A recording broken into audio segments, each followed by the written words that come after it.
Hey y'all, happy Saturday. I wanted to share with you all my post, what I'm cooking today. I had a long week, so I wasn't able to do a lot of things that I wanted to do. So I did it the weekend. My daughter was like, Mom, you got to get some food up in here to cook.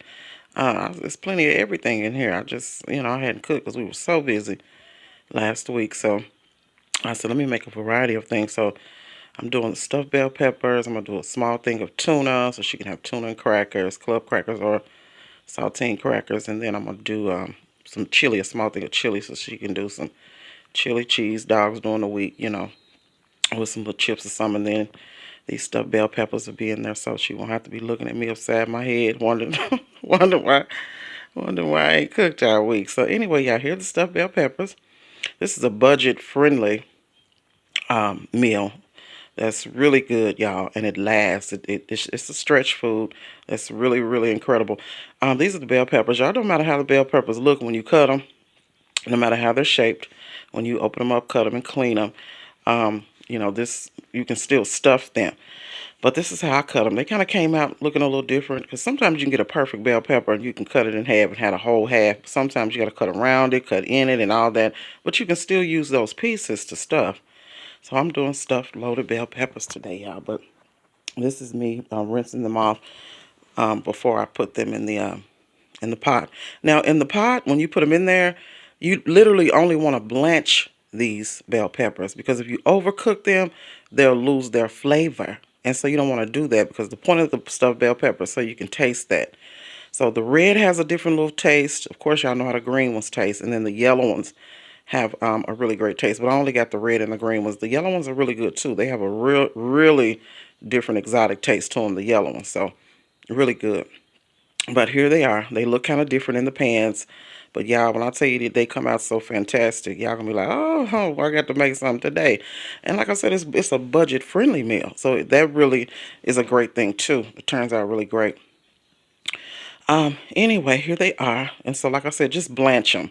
Don't overcook them because if you do, they just going to turn into water.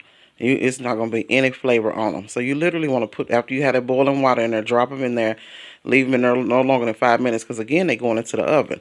So they're going to cook a little more there, too. So, also, I'm using yellow rice, y'all. Yellow rice has a really great, with the saffron, already seasoned, has a really great flavor. Now, when I'm doing like a seafood loaded stuffed bell pepper, then I'll use a wild rice. But the yellow rice, is good for what I'm doing today. This is the onions I'm chopping up. I'm getting ready to get this beef ready. Well seasoned, of course, with some of my favorite blends that I mix, but also, some store-bought season is fine too. And so, you just let it cook slow. Let it cook in its own grease, literally, and let it take its time. You don't have to rush your beef. A lot of people overcook beef and it just be cooked so fast. It's like all the flavors at your stuff. So let it cook in its own grease. Then here I am draining it, of course, in the strainer. After I do this, I'm going to mix it all together. So here you see the yellow rice, the beef, and then this is diced tomatoes. It gives it a really incredible flavor. You want that little juice and that little, tomato flavor in it. It's really good. Now, I do add cheese in it too, even though I'm going to put it on top. So I mix, literally a whole bag in with this. Now, one of my favorite ingredients in this is a little cream cheese. I use a little cream cheese, y'all. That sets it off. It don't give it a sweet flavor, but it gives it just, when you blend it all together, it's like a little, tang to it. Really good. So here it is, all mixed together, and now I'm going to stuff them. So here you see me stuffing the first pan of bell peppers, y'all. And stuff it as much as you want. So stuff it, pat it down, make them real big and high, just as much as you can. Don't put a little bit in there, just load them to the top, just where they just up high. Because one of these, is very filling, but like I said, they real good, y'all. So here I have stuffed the other side of the pan, which is really, really, they turned out really good, yeah, even though they had some different little shapes. So I'm putting sharp cheddar on top here. You can use any kind of cheese you want. Whatever kind of cheese you love, put 3 or 4 different types of cheese. You want 5 or 6, 7 cheese on it, that just makes it even better. I'm using 2 different types of cheese. I'm only doing sharp this time, and a mozzarella, and of course, you know, the cream cheese that I've mixed in with the rice, the beef, and the diced tomatoes. So here I have finished the other side of the pan with the cheddar, the sharp cheddar. So now I'm going to put a lot of mozzarella. And you know, you don't have to be neat with it. You can just throw it all on there. But since I kind of, some of the bell peppers were small, I kind of had to kind of pat it on there real neat. So, but normally I'll dump a whole thing on there, y'all. Because the more cheese, the better. But also, this is how they look when I put the mozzarella on top, y'all. And and this is a pretty dish also. You know, it's a conversation piece if you want to share something with a, you know, a guest or somebody. But this is for me and my little girl during the week. Anyway, here they are, y'all, with the mozzarella on top. It looks good, and everything is already cooked. Only thing you're getting ready to do is you're going to melt your cheese in the oven. So they don't need to sit in there no longer than 10 minutes. You know, turn the oven off. You want to take them out because that cheese will keep cooking, and then it'll turn brown, and it won't have that oozy flavor. I like the cheese to ooze. I don't like it to be where you having to cut through it. You know, I like it to do its thing. So you don't keep cheese in the oven when the oven is off. A lot of people do, and it's just, it'll ruin a dish. It'll ruin a meal if you keep it in there even though that oven is off, because that thing is still hot. So here they are in the oven. Y'all, got the whole house smelling good. My daughter said, oh, it smells so good. I said, girl, God, everything smells good to you.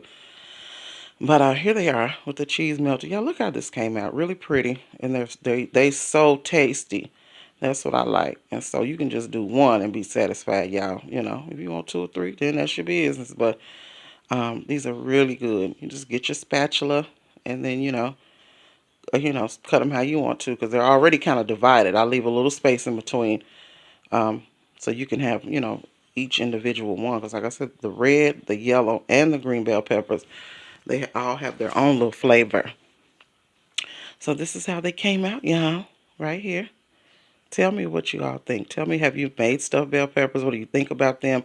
Or if you plan on making them after watching this, let me know how they came out. You know, share your recipes or your ingredients with me. Also, I want to know what you put in yours and how how everybody at your house enjoyed, the stuffed bell peppers. So here's another little picture right here. And y'all, of course, my little cookie monster over here, she got her hand in the pan first. Y'all know how it go.